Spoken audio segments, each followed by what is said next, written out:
কদর শব্দের শাব্দিক অর্থ হচ্ছে একটি অর্থ সম্মান এবং মর্যাদা, আর একটি অর্থ হচ্ছে কোনো কিছুকে নির্ধারণ করা। সম্মান এবং মর্যাদার বিষয়ে আল্লাহ সুবহানাহু তাআলা নিজেও পবিত্র কোরআনের কিছু আয়াতে কদর শব্দটা সম্মান এবং মর্যাদার জন্য ব্যবহার করেছেন। তো সেক্ষেত্রে লাইলাতুল কদরের অর্থ দাঁড়াবে যে এই রাত যে ব্যক্তি মূল্যায়ন করবে সে সম্মানিত হওয়ার যে ওসিলা পৃথিবীতে আছে সেই ওসিলার একটি ওসিলা সে অবলম্বন করলো, তথা এই রাতকে জাগ্রত করার মাধ্যমে সে সম্মানিত হওয়ার রাস্তাকে অবলম্বন করলো।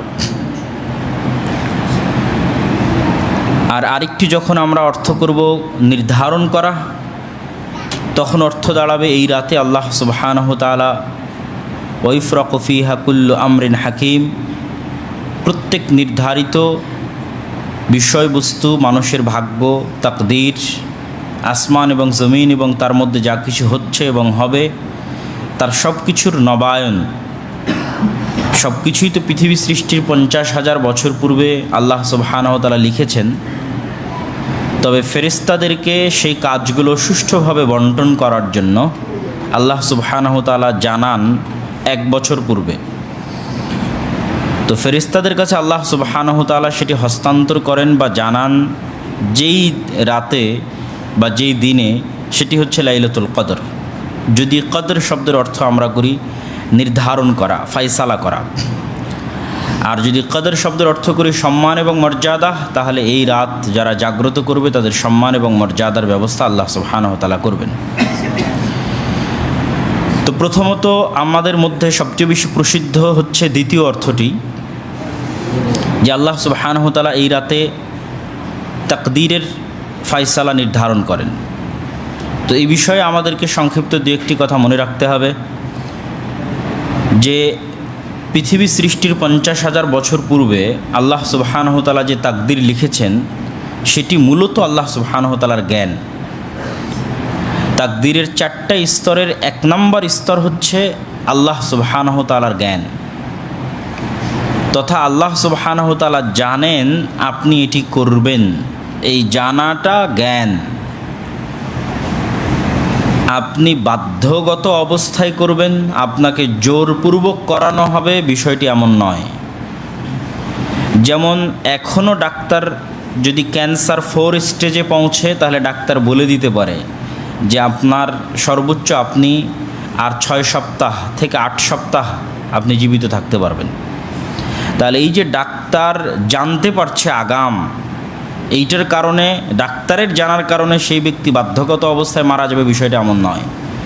কিন্তু ডাক্তারকে যে জ্ঞান আল্লাহ সুবহানাহু তাআলা দিয়েছে সেই জ্ঞান থেকে সে জানতে পারছে যে এই ব্যক্তি মারা যাবে।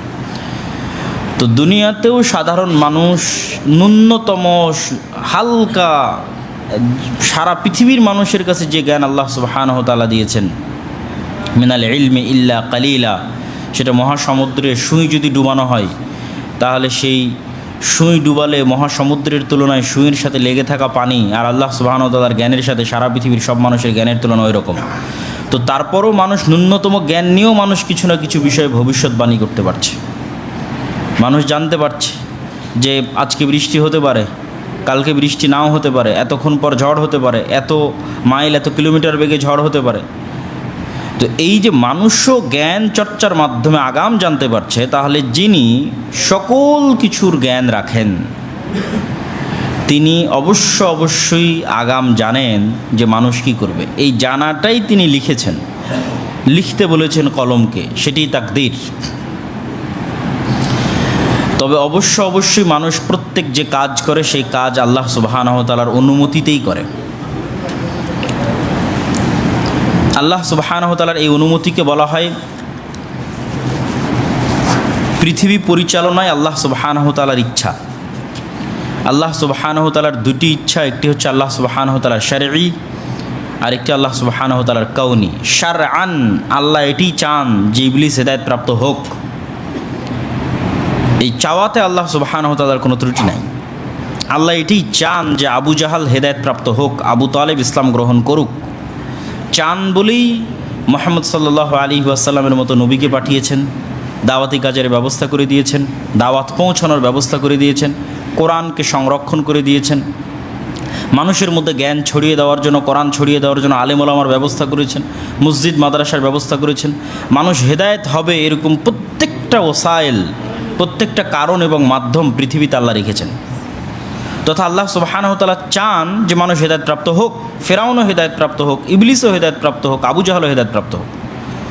কিন্তু ফেরাউন যেই মুহূর্তে আল্লাহ সুবহানাহু ওয়া তাআলাকে লঙ্ঘন করত, দাবি করছে আনা রাব্বুকুমুল আলা, আমি তোমাদের প্রতিপালক, অথবা ইবলিস যখন দাবি করছে যে আমি সিজদা করব না, তখন আল্লাহ সুবহানাহু ওয়া তাআলা জোর করে আর ইবলিসকে সিজদা করাননি। ইবলিস যে সিজদা করব না বলছে, আল্লাহ সুবহানাহু ওয়া তাআলা চাইলে ইবলিসকে জোর করে সিজদা করাতে পারেন, কেন তিনি হচ্ছেন খালিক, সৃষ্টিকর্তা। তিনি চাইলে ইবলিসকে তখনই মেরে ফেলতে পারেন, তার রূহ কবজ করে নিতে পারেন, তার মুখের বাক শক্তি ছিনিয়ে নিতে পারেন, তার শ্রবণ শক্তি ছিনিয়ে নিতে পারেন, কিন্তু আল্লাহ সুবহানাহু ওয়া তাআলা সেটি করেননি। তথা আল্লাহ সুবহানাহু ওয়া তাআলার দেওয়া ক্ষমতা ব্যবহার করেই সে পৃথিবীতে অনাচার এবং অন্যায় ছড়াচ্ছে। মানুষ যখন কোনো গুনাহের কাজে লিপ্ত হয়, তখন সে আল্লাহর দেওয়া শক্তি ব্যবহার করে। আমরা যখন কান দিয়ে অশ্লীল জিনিস শুনি, আল্লাহ চাইলে আমাদের কানকে বধির করে দিতে পারেন, কিন্তু এই কানে শ্রবণ শক্তি আল্লাহই দিয়েছে। আমরা যখন অশ্লীল দৃশ্য দেখি, এই চোখে দৃষ্টিশক্তি আল্লাহই দিয়েছে। তথা প্রত্যেকটা কাজ করার সময় আল্লাহ সুবহানাহু ওয়া তাআলার অনুমতি শামিল থাকে, ওই কাজের সাথে সম্পৃক্ত থাকে। আল্লাহ চাইলে সেটি আটকাতে পারেন, কিন্তু আল্লাহ পৃথিবীকে যে সেটআপের উপর তৈরি করেছেন, সেই সেটআপে এই ধরনের ব্যতিক্রম ঘটনা ঘটে না। আল্লাহ ছুরিকে তৈরি করেছেন কাটার জন্য, অন্যায়ভাবেও যদি কাটা হয় তো কেটে যাবে, তথা অন্যায়ভাবেও যদি একজন নিরপরাধ মানুষের উপর ছুরি চালায় তো ছুরি কাটবে, এটাই ছুরির কাজ। মানুষ রাসায়নিক দিয়ে, বিভিন্ন পদার্থ দিয়ে বোমা তৈরি করেছে, তো ওইটার কাজই আল্লাহ নির্ধারণ করে রেখেছেন যে সে ফাটলে, বিস্ফোরণ ঘটলে মানুষ মারা যাবে। তো সেই বিস্ফোরণ যদি ফিলিস্তিনের সবচেয়ে পরহেজগার আল্লাহওয়ালা মানুষের উপর হয়, তবুও বিস্ফোরণ ঘটবে, এটাই পৃথিবীর নিয়ম, এভাবেই পৃথিবী সেট আপ হয়েছে। কিন্তু আল্লাহ সুবহানাহু ওয়া তাআলা কখনো কখনো আটকান, সেটাকেই বলা হয় মুআজিজা। যেমন ইব্রাহিম আলাইহিস সালাতু ওয়াস সালামকে আগুনে নিক্ষেপ করা হয়েছে, তা আগুনকে তো এই জন্যই আল্লাহ সৃষ্টি করেছে সে জ্বালিয়ে দিবে। তাতে তার মধ্যে ইমানদার নিক্ষেপ করা হোক আর কাফের নিক্ষেপ করা হোক, ইমানদার কি আগুন জ্বালায়নি? আল্লাহ সুবহানাহু ওয়া তাআলা সূরা বুরুজের মধ্যে বলেছেন, আস-সামা ইযাতিল বুরুজ ওয়াল ইয়াউমিল মাউউদ ওয়া শাহিদু ওয়া মাশহুদ। এই পুরো সূরা বুরুজের যে আসহাবুল উখদুদের ঘটনা আছে, তারা ইমানদার ছিল, তাদেরকে জ্বলন্ত আগুনে নিক্ষিপ্ত করেছে বাদশা, পুড়ে গেছে, মুমিন অবস্থায় পুড়ে গেছে। তো তাকদীরের এই স্তরগুলো আমাদের মাথায় রাখতে হবে, যে মানুষ স্বেচ্ছায় স্বাধীনভাবে কাজ করে, কিন্তু আল্লাহ সুবহানাহু ওয়া তাআলা জানেন যে মানুষ এটা করবে। তবে তাকদীরের মধ্যে পরিবর্তন হয়, সেই পরিবর্তন দোয়ার মাধ্যমে হয়, বিভিন্ন আমলের মাধ্যমে হয়। আল্লাহ সুবহানাহু ওয়া তাআলা চাইলে ফাআলুল লিমা ইউরিদ, যা ইচ্ছা তাই করতে পারেন। তো সেই তাকদীর নির্ধারণ করো তো আল্লাহ সুবহানাহু ওয়া তাআলা ফেরেশতাদের কাছে হস্তান্তর করেন যে রাতে, সেই রাতটি হচ্ছে লাইলাতুল কদর। লাইলাতুল কদরের গুরুত্ব এবং ফজিলত সম্পর্কে আল্লাহ সুবহানাহু ওয়া তাআলা পবিত্র কোরআনের সম্পূর্ণ ভিন্ন একটি সূরা অবতীর্ণ করেছেন। যদিও এই সূরা অবতীর্ণ হওয়ার কিছু শানে নুজুল পাওয়া যায়, সেই শানে নুজুলগুলোর সত্য মিথ্যা পড়ে, কিন্তু আমাদের এই মাসের গুরুত্ব বা এই দিনের গুরুত্ব বোঝার জন্য সেটি আমাদের জন্য সহযোগী বা উপকারী হতে পারে। দুইটা ঘটনা বর্ণিত আছে। একটি হচ্ছে, একদা রাসূলুল্লাহ সাল্লাল্লাহু আলাইহি ওয়াসাল্লাম যাকার রাজুলাম মিন বানি ইসরাঈল, বানি ইসরাঈলের একজন ব্যক্তির বর্ণনা রাসূল সাল্লাল্লাহু আলাইহি ওয়াসাল্লাম দিলেন, যে ব্যক্তি আল্লাহর রাস্তায় যুদ্ধ করেছে 1000 মাস। ফাআজিবাল মুসলিমুনা মিন যালিক, তো মুসলমানেরা এই কথা শুনে খুব আশ্চর্য হয়ে গেল। এটা একটা ঘটনা। আর আরেকটা ঘটনা হচ্ছে, একদিন রাসূলুল্লাহ সাল্লাল্লাহু আলাইহি ওয়াসাল্লাম বানি ইসরাঈলের 4 জন নবীর বর্ণনা দিলেন, আইয়ুব, জাকারিয়া, ইউশা বিন নুন এবং আরেকজন। এই 4 জন নবীর বর্ণনা দিয়ে বললেন যে 4 জন প্রায় 80 বছর আল্লাহ সুবহানাহু ওয়া তাআলার এমনভাবে ইবাদত করেছে যে সেখানে কোনো গুনাহ শামিল ছিল না, সেখানে কোনো গুনাহ ছিল না। তো এই ঘটনা শুনেও মুসলিম উম্মাহ বা উম্মতে মুহাম্মাদি বা সাহাবী যারা ছিল, তারা অত্যন্ত আশ্চর্য হলেন এবং তারা ভাবতে লাগলেন যে আমরা এরকম আমল কিভাবে করতে পারি, এই উম্মতের বয়স তো অনেক অল্প। তো অতীত উম্মতের বয়সের সাথে তুলনা করলে এই উম্মতের বয়স দিয়ে এই ধরনের ব্যাপক ইবাদত এবং তাদের সাথে প্রতিযোগিতায় টেকা বা অগ্রগামী হওয়ার কোনো সুযোগ নাই, কেননা বয়স সীমিত। তখন আল্লাহ সুবহানাহু ওয়া তাআলা জানিয়ে দিলেন মুহাম্মদ সাল্লাল্লাহু আলাইহি ওয়াসাল্লামকে যে এই উম্মতে মুহাম্মাদি তার অতীতের চলে যাওয়া উম্মতদের চাইতেও বেশি আমল করার সুযোগ পাবে। অল্প বয়স নিয়েও আমি তাদেরকে বিভিন্ন অফার সেট করে দিচ্ছি যে এই অফারটা গ্রহণ করলে এতদিনের সমান নেকি, ওই অফার গ্রহণ করলে এতদিনের সমান নেকি। তার মধ্যে সবচেয়ে বড় একটা অফার হচ্ছে লাইলাতুল কদর। এক রাতের ইবাদত ৮০ বছরের চাইতেও বেশি সময় ইবাদতের নেকি দিবে। ১,০০০ মাস ইবাদতের চাইতেও বেশি ইবাদতের সমান নেকি আমাদেরকে আল্লাহ সুবহানাহু ওয়া তাআলা দিবেন। এটা একটা অফার, সেই অফারের নাম হচ্ছে লাইলাতুল কদর। আল্লাহ সুবহানাহু ওয়া তাআলা কোরআন মাজিদে বলেন, ইন্না আনজালনাহু ফি লাইলাতিল কদর, নিশ্চয় আমি এই পবিত্র কোরআন অবতীর্ণ করেছি লাইলাতুল কদরের রাতে। পবিত্র কোরআনের আরেক আয়াতে আল্লাহ সুবহানাহু ওয়া তাআলা বলেন, ইন্না আনজালনাহু ফি লাইলাতিন মুবারাকা, আমি এই পবিত্র কোরআন অবতীর্ণ করেছি বরকতময় রাতে। তথা ওই আয়াত এবং এই আয়াত, দুই আয়াত মিলালে এটি স্পষ্ট যে লাইলাতুল কদরের রাত বরকতময় রাত। কেন বরকতময় রাত তারও বর্ণনা আয়াতের শেষের দিকে আসবে, তখন আমরা শুনবো ইনশাল্লাহ। ওয়ামা আদরাকা মা লাইলাতুল কদর, হে নবী আপনি কি জানেন লাইলাতুল কদর কি? তো লাইলাতুল কদর কি এইটির গুরুত্ব তুলে ধরার জন্য বলার ঢং এরকম, এবং এই ঢঙে আল্লাহ সুবহানাহু ওয়া তাআলা কোরআন মাজিদের আরও বিভিন্ন জায়গায় বলেছেন, এবং রাসূল সাল্লাল্লাহু আলাইহি ওয়াসাল্লামও এই ঢঙে বহু হাদিস সাহাবীদেরকে সম্বোধন করেছেন। যেমন আল্লাহ বলছেন, আল কারিআতু মাল কারিআ ওয়ামা আদরাকা মাল কারিআ, ভয়ঙ্কর আওয়াজ, বিকট আওয়াজ, প্রলয়ঙ্করী ভয়ঙ্কর ভয়াবহ আওয়াজ। তোমরা কি জানো ভয়ঙ্কর প্রলয়ঙ্করী বিকট ভয়াবহ আওয়াজ কি? তো ওই জিনিসটার প্রতি আগ্রহ তৈরি করার জন্য বলার ধরনটা এমন। রাসূল সাল্লাল্লাহু আলাইহি ওয়াসাল্লামও কোনো একটা গুরুত্বপূর্ণ বিষয় বললে সাহাবীদের এভাবে বলতেন, তোমরা কি জানো গীবত কি? আতাদরুনা মাল গীবাহ, গীবত কাকে বলে তোমরা কি জানো? তখন সাহাবীরা বলতেন, আল্লাহু ওয়া রাসূলুহু আলাম, আল্লাহ এবং আল্লাহ রসুল ভালো জানেন। তো ঠিক আল্লাহ সুবহানাহু ওয়া তাআলা ওই স্টাইলে বলতেছেন, ইন্না আনজালনাহু ফি লাইলাতিল কদর, আমি তো কোরআন অবতীর্ণ করেছি লাইলাতুল কদরে, কিন্তু তোমরা কি জানো লাইলাতুল কদর কি? ওয়ামা আদরাকা মা লাইলাতুল কদর, তোমরা কি জানো লাইলাতুল কদর কি? যাতে মানুষের আগ্রহ তৈরি হয় এই বিষয়টা জানার জন্য যে আসলে কি লাইলাতুল কদর। যে রাতের কথা আল্লাহ বলছেন এই রাতে কোরআন অবতীর্ণ করেছেন, আবার আল্লাহ জিজ্ঞেস করছেন সেই রাত কি, তখন আল্লাহ এবার নিজেই উত্তরে বলছেন, লাইলাতুল কদরি খায়রুম মিন আলফি শাহর, লাইলাতুল কদর হচ্ছে ১,০০০ মাসের সমান না, ১,০০০ মাসের চাইতেও শ্রেষ্ঠ।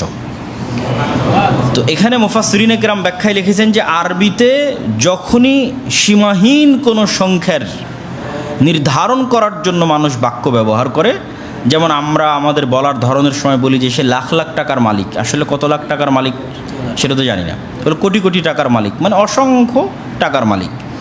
তো ঠিক আরবিতে বলার গতি হচ্ছে যখন কোনো কিছুকে সীমাহীন বোঝানোর চেষ্টা করা হয় তখন বলা হয় হাজার বা হাজার হাজার। তো এখানে হাজার দ্বারা নির্ধারিতই হাজার এটা নয়। নির্ধারিতই হাজার কেন নয় তার দলিল কিন্তু আয়াতের মধ্যেই আছে। আল্লাহ বলছেন হাজারের চেয়েও শ্রেষ্ঠ, তাহলে তো হাজারে তিনি সীমাবদ্ধ করেননি। তাহলে যেহেতু হাজারে সীমাবদ্ধ করেননি, আর যেহেতু তৎকালীন এবং বর্তমান আরবি ভাষাতেও কোনো একটা কিছুর সীমাহীন বোঝানোর জন্য বলা হয় হাজার হাজার, তথা লাইলাতুল কদর এরকম হাজারো মাসের ইবাদতের চাইতে উত্তম। তো কত উত্তম আল্লাহ সুবহানাহু ওয়া তাআলা ভালো জানেন। সুতরাং এটিকে নির্ধারিত করার কোনো সুযোগ নাই যে এই হাজার মাসের জন্যই বা হাজার মাসের মতোই এটা নির্ধারিত করার সুযোগ নাই। আরবি ভাষার দৃষ্টিতেও, আরবি সাহিত্যের দৃষ্টিতেও সুযোগ নাই, আর কোরআনের এই আয়াতের শাব্দিক অনুবাদ করলেও সুযোগ নাই। তারপর আল্লাহ সুবহানাহু ওয়া তাআলা বলছেন, তানাজ্জালুল মালাইকাতু ওয়ার রূহু ফিহা বিইذনি রাব্বিহিম মিন কুল্লি আমর। তানাজ্জাল, আরবিতে যখন তানাজ্জাল বা তাতানাজ্জাল শব্দ ব্যবহার হয় তখন ধারাবাহিকভাবে অবতীর্ণ হতেই থাকে। তো তানাজ্জাল বা তাতানাজ্জালুল মালাইকা, ফেরেশতাগণ, আর রূহ মানে জিবরিল আমিন, জিবরাইল আলাইহিস সালাতু ওয়াস সালাম, ফেরেশতাগণ আর ফেরেশতাদের নেতা জিবরাইল আলাইহিস সালাতু ওয়াস সালাম এই রাতে অবতীর্ণ হতে থাকেন পৃথিবীতে বিইজনি রাব্বিহিম মিন কুল্লি আমর, তাদের প্রতিপালকের অনুমতিতে তথা তাদের প্রতিপালকের আদেশে। তাদের প্রতিপালকের আদেশে জিবরাইল এবং ফেরেশতাগণ এই রাতে জমিনে অবতীর্ণ হতে থাকেন। অসংখ্য হাদিসে রাসূলুল্লাহ সাল্লাল্লাহু আলাইহি ওয়াসাল্লাম বলেছেন যে লাইলাতুল কদরের রাতে এত বেশি পরিমাণে ফেরেশতা অবতীর্ণ হয় যে পৃথিবীর কোনো ইঞ্চি জায়গা খালি থাকে না, ধূলিকণা বালিকণা, যেখানে আল্লাহ সুবহানাহু ওয়া তাআলার কোনো ফেরেশতা আল্লাহর জিকির আজকার এবং তাসবিহ তাহলিলে ব্যস্ত থাকে না। তো এটি এই অংশটুকুর ব্যাখ্যা। যখন শুরুতে বলেছিলাম যে ইন্না আনজালনাহু ফি লাইলাতিন মুবারাকাহ, যে এই রাত বরকতময় রাত, তো আপনারা খুব ভালোভাবেই জানেন যে বরকতের মাত্রা অনুযায়ী ফেরেশতা অবতীর্ণ হয়। যখন কোথাও কোরআন তেলাওয়াত হয় সেখানে ফেরেশতা আসে, কেন বরকত অবতীর্ণ হয়। যেখানেই বরকতের কথা আছে সেখানেই ফেরেশতা আসে, যেখানে বরকত নাই সেখানে ফেরেশতা নাই, সেখানে শয়তান। সেটা বাড়িতে প্রবেশের ক্ষেত্রে হোক, খাওয়ার ক্ষেত্রে হোক, প্রত্যেকটা ক্ষেত্রে, কোরআন তেলাওয়াতের ক্ষেত্রে হোক, একটা মাজলিসুল জিকির ইসলামী আলোচনা অনুষ্ঠান হোক, হাফাতহুমুল মালায়েকা, বরকত অবতীর্ণ হওয়ার মাত্রা অনুযায়ী ফেরেশতা অবতীর্ণ হয়। তথা বরকতের মাত্রা কম, ফেরেশতার সংখ্যা কম। বরকতের মাত্রা বেশি, ফেরেশতার সংখ্যা বেশি, ঝাঁক ধরে ফেরেশতা আসে। তো লাইলাতুল কদর কি পরিমাণ বরকতময় হতে পারে, লাইলাতুল কদরের বরকত কতটা সীমাহীন এবং কতটা অগণিত অসংখ্য হতে পারে যে এত বেশি পরিমাণে ফেরেশতা অবতীর্ণ হয় বরকত নিয়ে, বরকতের সাথে, যে পৃথিবীতে একটা ইঞ্চি জায়গা খালি থাকে না যেখানে ফেরেশতা থাকে না। তাহলে এত বেশি সংখ্যক ফেরেশতা অবতীর্ণের সাথে কানেকশন হচ্ছে বরকতের। তাতানাজ্জালুল মালায়েকাতু রূহ, জিবরাইল আমিন নিজে অবতীর্ণ হয় এবং কোটি কোটি অগণিত ফেরেশতা অবতীর্ণ হয় এবং পৃথিবীর 1 ইঞ্চি জায়গা খালি থাকে না ফেরেশতা থেকে। মানে ওই রাতে এত বেশি পরিমাণে বরকত অবতীর্ণ হয়। সালামুন হিয়া হাত্তা মাতলাইল ফাজর, এই বরকত অব্যাহত থাকে সূর্যোদয় পর্যন্ত, ফজরের আজান পর্যন্ত, ফজর পর্যন্ত এই বরকত অবতীর্ণ অব্যাহত থাকে। সম্মানিত উপস্থিতি, এই আমরা একটি সূরার অনুবাদ করলাম হালকা সংক্ষিপ্ত ব্যাখ্যা সহ, যেই সূরাটা মূলত লাইলাতুল কদর কেন্দ্রিক একটি সূরা। লাইলাতুল কদর সম্পর্কে রাসূলুল্লাহ সাল্লাল্লাহু আলাইহি ওয়াসাল্লাম এবং তার সাহাবী তারা কেমন কি ইবাদত করতেন এবং কি ফজিলত বর্ণনা করেছেন সে বিষয়ে আমরা দু একটি হাদিস দেখি। আন আয়েশা উম্মুল মুমিনিন রাদিয়াল্লাহু তাআলা আনহা আন্নাহা ক্বালাত, আয়েশা রাদিয়াল্লাহু তাআলা আনহা থেকে বর্ণিত তিনি বলেন, কানান নবিয়্যু সাল্লাল্লাহু আলাইহি ওয়াসাল্লাম ইযা দাখালাল আশরু শাদ্দা মিযরাহ, যখন রমজানের শেষ 10 দিন প্রবেশ করত আল্লাহর নবী তার লুঙ্গি বেঁধে নিতেন বা গামছা বেঁধে নিতেন। আমরা যদি গ্রামের ভাষায় বলি যে গ্রামে যখন কোনো শক্ত কাজ করার জন্য মানুষ যায় তখন আমরা আমাদের আঞ্চলিক ভাষায় বলি লেংটি মারা বা নেংটি মারা বা কাঁচা মারা। তথা একটা ভারী জিনিস উত্তোলন করতে যাবে, ভারী জিনিস কাটতে যাবে, তো লুঙ্গি পরিহিত অবস্থায় থাকলে লুঙ্গিতে কাঁচা মারে। অথবা বাড়ির মা এবং বোনেরা এবং ভাবিরা যখন কাজ করে তখন ওড়না কোমরের সাথে পেঁচিয়ে নেয়, শাড়ির আঁচল কোমরের সাথে পেঁচিয়ে নেয়। তথা শক্তিশালী কোনো কাজ করার আগের যুগ থেকেই এটা একটা গতি যে কাপড়কে গুটিয়ে নিয়ে শরীরের সাথে বাঁধা হয় ভালো ভারী কোনো কিছু করার জন্য। তো ওইটাকেই উদাহরণ হিসেবে, রূপক হিসেবে আয়েশা রাদিয়াল্লাহু তাআলা আনহা তুলে ধরছেন যে আল্লাহর নবীর শেষ 10 দিন আসলে আল্লাহর নবীর প্রস্তুতির ধরনটা এমন হতো যে বিশাল কোনো কাজের জন্য মানুষ যেমন কাঁচা মারে অথবা আঁচল কোমরের সাথে বেঁধে নেয়, গামছা কোমরের সাথে বেঁধে নেয়, ঠিক সেরকম ভয়াবহ ভয়ঙ্কর কঠিন প্রস্তুতি রাসূলুল্লাহ সাল্লাল্লাহু আলাইহি ওয়াসাল্লাম নিতেন যখন রমাদানের শেষ 10 দিন প্রবেশ করত। ওয়া আহইয়া লাইলাহু ওয়া আইকাদা আহলাহু, নিজে শেষ 10 দিনের রাত, 10 রাতের রাত জাগতেন, ওয়া আইকাদা আহলাহু, পরিবারকে জাগাতেন। শুধু নিজে জেগে ক্ষান্ত হতেন না, আইকাজা, জাগাতেন আহলাহু, তার পরিবারকে। আয়েশা রাদিয়াল্লাহু তাআলা থেকে বর্ণিত তিনি আরও বলেন, কানা রাসূলুল্লাহ সাল্লাল্লাহু আলাইহি ওয়াসাল্লাম ইয়াজতাহিদু ফিল আশরিল আওয়াখির মা লা ইয়াজতাহিদু ফি গায়রিহি, রাসূল সাল্লাল্লাহু আলাইহি ওয়াসাল্লাম শেষ 10 দিনে যা পরিশ্রম করতেন রমজানের আর বাকি 20 দিনে সেই রকম পরিশ্রম করতেন না।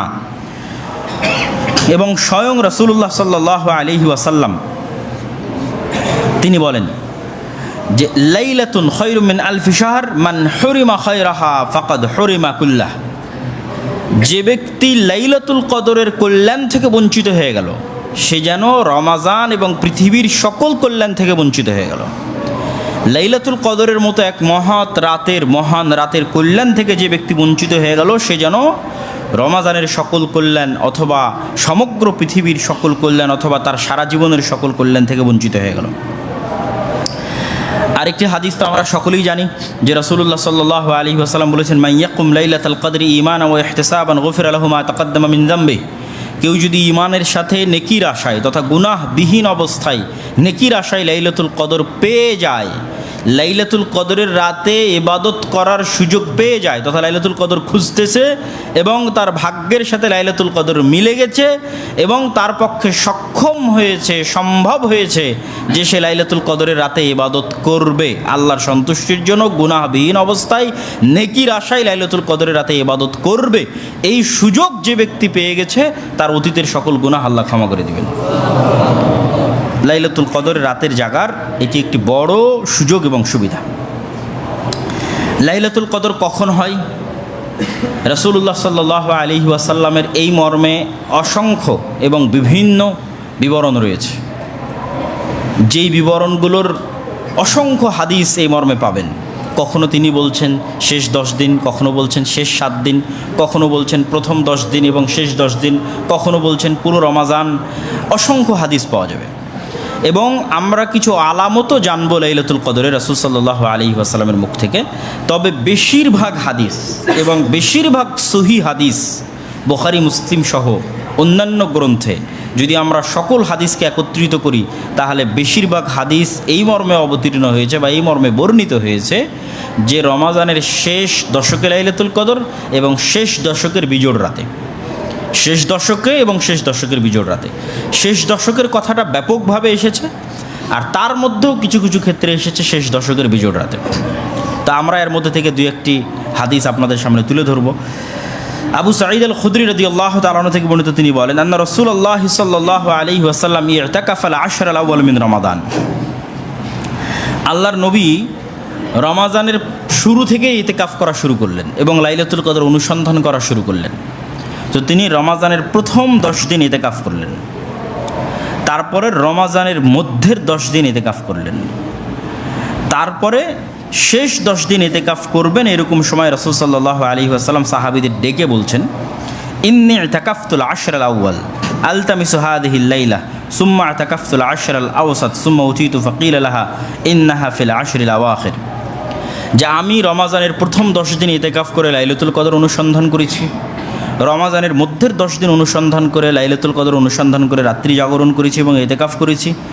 আমার মনে হচ্ছে যে লাইলাতুল কদর ইন্নাহা ফিল আশরিল আওয়াখির, রমাজান মাসের শেষ 10 দিন। ফামান আহাব্বা মিনকুম আন ইয়াতাকিফ ফালিয়াতাকিফ। সুতরাং যারা ইতিকাফ করতে চায় তারা যেন রমজানের শেষ 10 দিনে ইতিকাফ করে, যারা ইতিকাফ করতে চায় তারা যেন রমজানের শেষ 10 দিন ইতিকাফ করে। এবং তিনি আরও বলছেন, ওয়া ইন্নী আসজুদু সাবিহাতাহা ফি তিনিন ওয়া মাইন। আর আমি দেখছি স্বপ্নে যে আমি লাইলাতুল কদরের রাতে সিজদা করছি কর্দমাক্ত মাটিতে, তথা পানি এবং মাটি একত্রিত হলে যেই আকার ধারণ করে ভিজা মাটি, কর্দমাক্ত মাটি, সেই কর্দমাক্ত মাটিতে আমি লাইলাতুল কদরে সিজদা করছি। তো যেই দিন এই কথা রাসূল সাল্লাল্লাহু আলাইহি ওয়াসাল্লাম বলছেন সেই দিন ছিল 21 রাত। তো সাহাবা একরাম বর্ণনা দিচ্ছেন যে কদ কামা ইলা সুবহি ফামাতারাতিস সামা ফাওয়াকাফা আল মসজিদ ফাআবসারতু الطين والماء فخرج حين فرغ من صلاة الصبح وجبينه وروثة أنفه فيهما الطين والماء। বলছে এই রাতে আসমান বৃষ্টি বর্ষণ করলো, 21 রাতে। ফামাতারাতিস সামা, আসমান বৃষ্টি বর্ষণ করলো, মানুষজন মসজিদেই আটকা থেকে গেল, বাড়িতে যেতে পারলো না। ফাআবসারতু الطين والماء। তো রাসূল সাল্লাল্লাহু আলাইহি ওয়াসাল্লাম ফজরের সালাত আদায় করালেন এবং ফজরের সালাত শেষে যখন মসজিদ থেকে বের হচ্ছেন তখন আমরা তার কপালে এবং তার নাকে কর্দমাক্ত মাটি লেগে থাকতে দেখছি। যে ওয়া জাবিনুহু ওয়া রাউসাতু আনফিহি ফীহিমা তিন ওয়াল মা, তার কপাল এবং তার নাকে পানি এবং মাটি লেগে আছে। ওয়াইদা হিয়া লাইলাতু 21 মিনাল আশরিল আওয়াখির। যদিও এইটা তখনকার 21 রাতের বর্ণনা সাহাবায়ে কেরাম দিচ্ছেন, কিন্তু নির্ধারিতভাবে কোনো মুহাদ্দিস বা আলেম ওলামা তারা নির্ধারিতভাবে কোনো রাতকে নির্ধারিত করতে নিষেধ করেছেন এবং রাসূল সাল্লাল্লাহু আলাইহি ওয়াসাল্লামও কোনো রাতকে সেভাবে নির্ধারিত করেননি। এবং বহু হাদিসে, যেটা আমি বারবার বলতেছি, বহু হাদিসে রাসূল সাল্লাল্লাহু আলাইহি ওয়াসাল্লাম বলছেন ইলতামিসুহা ফিল আশরিল আওয়াখির, তোমরা শেষ 10 দিনে লাইলাতুল কদর অনুসন্ধান করো এবং শেষ 10 দিনের বিজোড় রাত্রিতে তোমরা লাইলাতুল কদর অনুসন্ধান করো। এবার আমরা লাইলাতুল কদরের কিছু আলামত দেখি। একটা আলামত তো আমরা এই হাদিসের মধ্যেই পেয়ে গেলাম যে লাইলাতুল কদরের আলামতের অন্যতম একটি আলামত হচ্ছে যে সেই রাতে বৃষ্টি হতে পারে এবং সেই রাতে কর্দমাক্ত মাটিতে রাসূল সাল্লাল্লাহু আলাইহি ওয়াসাল্লাম সিজদা করেছেন। তো কর্দমাক্ত মাটিতে সিজদা তখনই করবেন যখন আসমান থেকে বৃষ্টি বর্ষণ হবে। তো অন্যান্য হাদিসে রাসূলুল্লাহ সাল্লাল্লাহু আলাইহি ওয়াসাল্লাম লাইলাতুল কদরের যে আলামতগুলো তুলে ধরেছেন সেই দু একটা আলামত আমরা আপনাদের সামনে তুলে ধরবো। তার আগে আরও একটি হাদিস যে আল্লাহ নবী লাইলাতুল কদর নির্ধারিত করেননি এই মর্মে একটা স্পষ্ট হাদিস।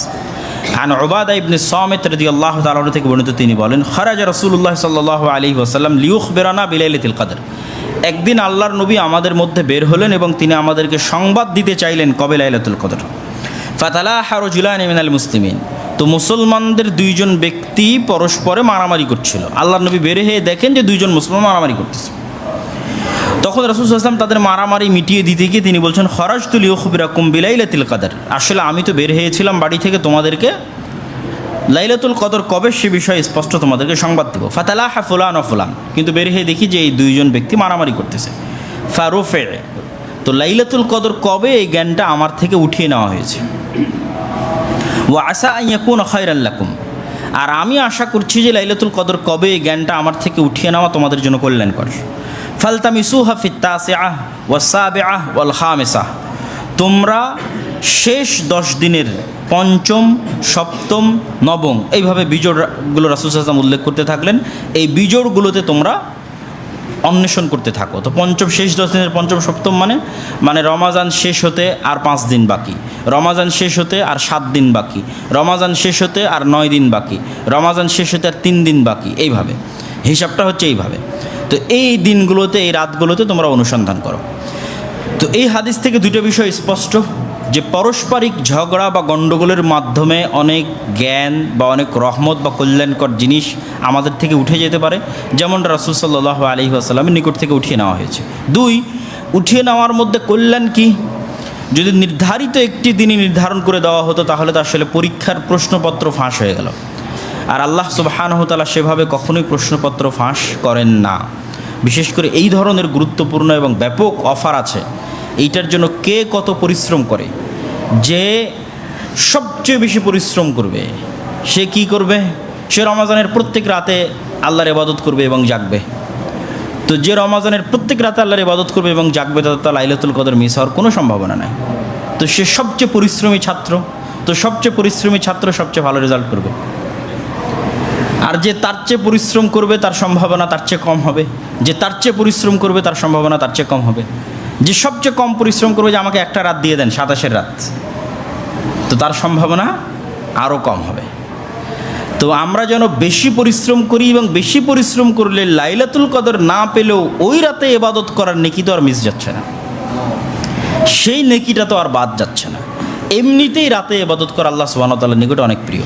ফলত এই জিনিসটা উজ্জ্ব রাখার মাধ্যমে আল্লাহ সুবহানাহু ওয়া তাআলার প্রতিযোগী বান্দা যারা আল্লাহর ইবাদতের জন্য প্রতিযোগিতা করে এই পৃথিবীতে, তাদের প্রতিযোগিতার মাঝটা উন্মুক্ত থাকলো। তারা এই প্রতিযোগিতার মাধ্যমে যেমন লাইলাতুল কদরও পাবে, ঠিক লাইলাতুল কদর পেতে গিয়ে যে প্রতিযোগিতা করলে, প্রতিযোগিতা করতে গিয়ে আরও বেশি ইবাদত করা হয়ে যাবে, আরও অসংখ্য ইবাদত করা তাদের হয়ে যাবে। এটাই রাসূল সাল্লাল্লাহু আলাইহি ওয়াসাল্লাম বলছেন যে এই রাত আমার নিকট থেকে উঠিয়ে নেওয়া হয়েছে যা তোমাদের জন্য এর মধ্যে কল্যাণ আছে বলে আমি আশা করছি। সম্মানিত উপস্থিতি, লাইলাতুল কদরের আলামত বা লাইলাতুল কদরের যে চিহ্ন, সেই চিহ্নগুলো যদি আমরা তুলে ধরি হাদিস থেকে একের পর এক, তাহলে রাসূলুল্লাহ সাল্লাল্লাহু আলাইহি ওয়াসাল্লাম বলছেন ইন্না আমারাতা লাইলাতুল কদর আন্নাহা সাফিয়াতুন বালজাহ কাআন্না ফিহা কমারান সাতিআ। লাইলাতুল কদরের রাত অনেক স্বচ্ছ ও পরিষ্কার এবং উজ্জ্বল চাঁদ বিশিষ্ট তথা গুমোট ঘন অন্ধকারাচ্ছন্ন রাত নয়। সাকিনাতান সাজিয়াহ, খুবই শান্ত শিষ্ট। পৃথিবীর আবহাওয়া পরিবেশ প্রচণ্ড অস্থিতিশীল নয়। লা বারদা ফিহা ওয়ালা হার, প্রচণ্ড গরম নয়, প্রচণ্ড ঠান্ডা নয়। এবং তারকা বা যে উল্কা নিক্ষেপ হয়, তারকার যে বিচ্যুতি ঘটে, সেই বিচ্যুতি মুক্ত রাত। ওয়া ইন্না আমারাতাহা আন্না শামসা সাবিহাতুহা তাখরুজু মুস্তাবিয়া।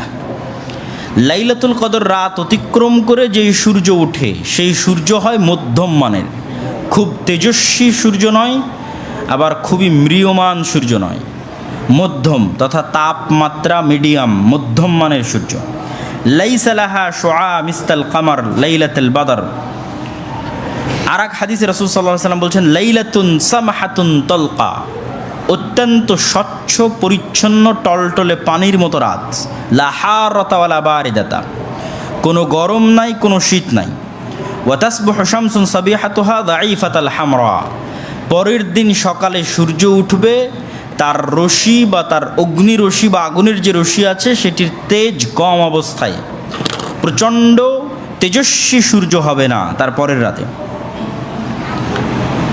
তো লাইলাতুল কদরের এই আলামতগুলো যদি আমরা মাথায় রাখি, যা রাসূলুল্লাহ সাল্লাল্লাহু আলাইহি ওয়াসাল্লাম তুলে ধরলেন, সেই আলামতগুলোর যদি আমরা সারমর্মও করি যে কি সারমর্ম হতে পারে, তাহলে একটা আলামত আমরা পেলাম লাইলাতুল কদরের রাতে বৃষ্টি হতে পারে। একটা আলামত আমরা পেলাম লাইলাতুল কদরের রাতের আবহাওয়া প্রচণ্ড স্থিতিশীল থাকবে। লাইলাতুল কদরের রাত প্রচণ্ড গরম হবে না, প্রচণ্ড শীত হবে না। লাইলাতুল কদরের রাত সূর্যের তেজ থাকবে কম, তেজস্বী হবে না।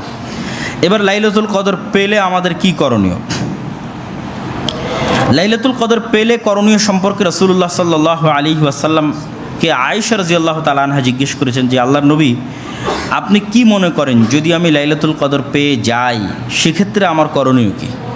তখন রাসূলুল্লাহ সাল্লাল্লাহু আলাইহি ওয়াসাল্লাম তাকে একটি দোয়া শিখিয়ে দিয়েছেন, যেই দোয়াটি আমরা লাইলাতুল কদরের রাতে পড়ার অভ্যাস এবং চর্চা করতে পারি। আল্লাহুম্মা ইন্নাকা আফুউন তুহিব্বুল আফওয়া ফাআফু আন্নি। আল্লাহুম্মা ইন্নাকা আফুউন, হে আল্লাহ আপনি ক্ষমাশীল, তুহিব্বুল আফওয়া আপনি ক্ষমাকে ভালোবাসেন, ফাআফু আন্নি অতএব আমাকে ক্ষমা করেন। তো এই হাদিস থেকে আরও একটা জিনিস আমাদের কাছে পরিষ্কার এবং স্পষ্ট হয় যে মানুষ যদি বুঝতে পারে যে সে এমন একটা সুযোগ পাচ্ছে যেই সুযোগে সে আল্লাহকে কিছু বললে আল্লাহ সুবহানাহু ওয়া তাআলা কবুল করবেন, তাহলে মানুষের সবার আগে ক্ষমা চাওয়া উচিত। এই একটা শিক্ষা আমরা এই হাদিস থেকে পাচ্ছি যে রাসূল সাল্লাল্লাহু আলাইহি ওয়াসাল্লাম বলছেন আয়েশা রাদিয়াল্লাহু তাআলাকে যে লাইলাতুল কদর যদি পেয়ে যাই, বুঝতে পারি যে আজ মনে হচ্ছে আজকে রাত লাইলাতুল কদর, তাহলে কি বলবো? তো মানুষের তো অনেক কিছু চাওয়ার আছে, মানুষের অনেক কিছু চাওয়ার আছে, তার মধ্যে রাসূল সাল্লাল্লাহু আলাইহি ওয়াসাল্লাম প্রাধান্য দিলেন ক্ষমা চাওয়াটাকে। যে আল্লাহুম্মা ইন্নাকা আফুউন, হে আল্লাহ আপনি ক্ষমাশীল, তুহিব্বুল আফওয়া আপনি ক্ষমাকে ভালোবাসেন, ফাআফু আন্নি আপনি আমাকে ক্ষমা করেন। তো ক্ষমা চাওয়াকে কেন রাসূল সাল্লাল্লাহু আলাইহি ওয়াসাল্লাম প্রাধান্য দিলেন? যে আসলে প্রকৃত অর্থে পৃথিবীর কোনো ব্যক্তি আল্লাহ সুবহানাহু ওয়া তাআলার ক্ষমা এবং দয়া ছাড়া জান্নাতে যেতে পারবে না। কোনো মানুষই এটা দাবি করে বলতে পারবে না যে আমি আমার আমলের চ্যালেঞ্জে বলতেছি যে আমার আমলের চ্যালেঞ্জ দিয়ে আমি জান্নাতে যাব। এটা মানুষ দাবিও করতে পারবে না, আল্লাহ সুবহানাহু ওয়া তাআলার সামনে বলতেও পারবে না। মানুষ এত ত্রুটিপূর্ণ। তো প্রত্যেকটা মানুষকে আসলে জান্নাতে যেতে হবে আল্লাহর ক্ষমার উপর ভিত্তি করে। নবীদেরও একই অবস্থা। আদম আলাইহিসসালাতু ওয়াসসালামও কিয়ামতের মাঠে বলবেন, আফসোস করবেন যে আমি যে ভুল করেছিলাম সেটি আল্লাহ ক্ষমা করেছে কিনা। এবং আমি দুনিয়াতে বারবার বলে এসেছি রব্বানা যালামনা আনফুসানা ওয়া ইল্লাম তাগফির লানা ওয়া তারহামনা লানাকুনান্না মিনাল খাসিরিন, ক্ষমা চেয়ে এসেছি। তো প্রত্যেক নবীর কাছে গেলেই প্রত্যেক নবী তার নিজ নিজ একটা না একটা অপরাধের কথা স্মরণ করাবেন জনগণকে এবং বুঝাবেন যে তাদের সবচেয়ে বেশি দরকার আল্লাহর ক্ষমা।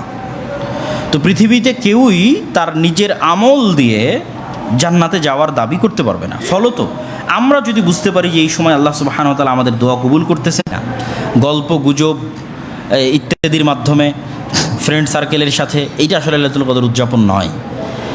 লাইলাতুল কদর মানুষের ব্যক্তিগত ইবাদত। হ্যাঁ, মানুষ মসজিদে একত্রিত হয়ে ইবাদত করতে পারে, কোরআন তেলাওয়াত করতে পারে, সালাত আদায় করতে পারে, সবই করতে পারে, কিন্তু সবচেয়ে উত্তম হচ্ছে মানুষ একাই তার বাড়িতে নির্জন ঘরে লম্বা সালাত আদায় করবে, লম্বা তেলাওয়াতের মাধ্যমে। সালাতের সৌন্দর্যই হচ্ছে লম্বা তেলাওয়াত। রাসূলুল্লাহ সাল্লাল্লাহু আলাইহি ওয়াসাল্লাম 8 রাকাত তারাবি পড়তেন, কিন্তু এমনও বর্ণনা এসেছে যে এক এক রাকাতে সূরা বাকারা শেষ করেছেন, এক এক রাকাতে সূরা আলে ইমরান শেষ করেছেন, এক এক রাকাতে সূরা নিসা শেষ করেছেন। তথা তিনি সালাতের কোয়ালিটি বাড়াতেন। কি বাড়ানোর মাধ্যমে? সালাতে তেলাওয়াতের মাত্রা বাড়ানোর মাধ্যমে, রুকুর লম্বার মাধ্যমে, সিজদার লম্বার মাধ্যমে। রাসূল সাল্লাল্লাহু আলাইহি সাল্লাম রুকু করতেন সূরা বাকারা তেলাওয়াতের সমান, সূরা আলে ইমরান তেলাওয়াতের সমান, সিজদা করতেন সূরা নিসা তেলাওয়াতের সমান। তাহলে কত লম্বা সিজদা হতে পারে, কত লম্বা রুকু হতে পারে। তাহলে লম্বা তেলাওয়াত, লম্বা রুকু এবং লম্বা সিজদার মাধ্যমে রাসূল সাল্লাল্লাহু আলাইহি সাল্লাম সালাতের কোয়ালিটি বাড়াতেন, এবং এটাই রাত জাগার শ্রেষ্ঠতম পদ্ধতি। কেননা এখানে একসাথে অসংখ্য ইবাদতের সংমিশ্রণ ঘটে। কোরআন তেলাওয়াত নিজেই একটা শ্রেষ্ঠ ইবাদত, সেটা আপনি সালাতরত অবস্থায় পড়তেছেন, সালাত আদায় করতেছেন, সালাত নিজেই একটা শ্রেষ্ঠ ইবাদত। আপনি সালাত শেষ করে জিকির আজকার তাসবিহ তাহলিল করতেন, সেই তাসবিহ তাহলিল আপনি রুকুতে করতেছেন, সিজদায় করতেছেন। সুবহান রাব্বিয়াল আযীম, সুবহান রাব্বিয়াল আলা, এগুলো তাসবিহ, এগুলো আল্লাহর তাসবিহ, যেগুলো আপনি সালাত শেষে হয়তো আলাদা করে তাসবিহ পড়তেন। তো পুরো রুকু আপনি পড়তে থাকলেন সুবহান রাব্বিয়াল আযীম, সুবহান রাব্বিয়াল আযীম, সুবহান, লম্বা তাসবিহ, যা সালাতের বাইরে, কিন্তু এটা সালাতের মধ্যে হচ্ছে। আবার আপনি হয়তো সালাতের বাইরে গিয়ে হাত তুলে দোয়া করতেন, সেই দোয়াটা আপনি সালাম ফিরার পূর্বে, যত দোয়া আপনার জানা আছে আল্লাহ সুবহানাহু ওয়া তাআলার কাছে করার জন্য কোরআন এবং হাদিসের সব দোয়া আপনি সালামের পূর্বে করতে পারলেন, কিন্তু দোয়াটা হচ্ছে সালাতের মধ্যে। তাহলে একই সাথে সালাতের মধ্যে কোরআন তেলাওয়াত হচ্ছে, সালাতের মধ্যে তাসবিহ তাহলিল হচ্ছে, সালাতের মধ্যে দোয়া হচ্ছে। এই জন্য সবচেয়ে কোয়ালিটিফুল ইবাদত, সবচেয়ে দামি ইবাদত লাইলাতুল কদরের রাতে যা রাসূল সাল্লাল্লাহু আলাইহি সাল্লাম করতেন, লম্বা সালাত, লম্বা তেলাওয়াত, লম্বা রুকু, লম্বা সিজদা। তারপরেও যদি মানুষের মন চায় তাহলে লম্বা ইবাদতের বাইরে এসে আলাদা করে কোরআন তেলাওয়াত করতে পারে। এই লম্বা ইবাদতের বাইরে এসে আলাদা করে হাত তুলে আল্লাহ সুবহানাহু ওয়া তাআলার নিকটে তার যা চাওয়ার আছে সেই চাওয়া, সেই বাক্য আল্লাহ সুবহানাহু ওয়া তাআলার সামনে ব্যক্ত করতে পারে। সম্মানিত উপস্থিতি, তো লাইলাতুল কদরের এই দীর্ঘ আলোচনা থেকে আল্লাহ সুবহানাহু ওয়া তাআলা আমাদেরকে চেষ্টা করার তৌফিক দান করুক। আমরা আল্লাহ সুবহানাহু ওয়া তাআলার নিকটে দোয়া করি যে আমরা জন্য রমাজানের যে শেষ 10 রাত আছে, এই 10 রাতকে যেন আমরা গুরুত্বের সাথে, পরিবার পরিজনের সাথে, আত্মীয় স্বজনের সাথে, ভাব গাম্ভীর্যের সাথে আল্লাহ সুবহানাহু ওয়া তাআলার ইবাদতের মাধ্যমে এই লাইলাতুল কদরের ব্যাপক বরকত এবং রহমত অর্জন করার আল্লাহ সুবহানাহু ওয়া তাআলা আমাদের সুযোগ দান করুক। আল্লাহুম্মা আমিন।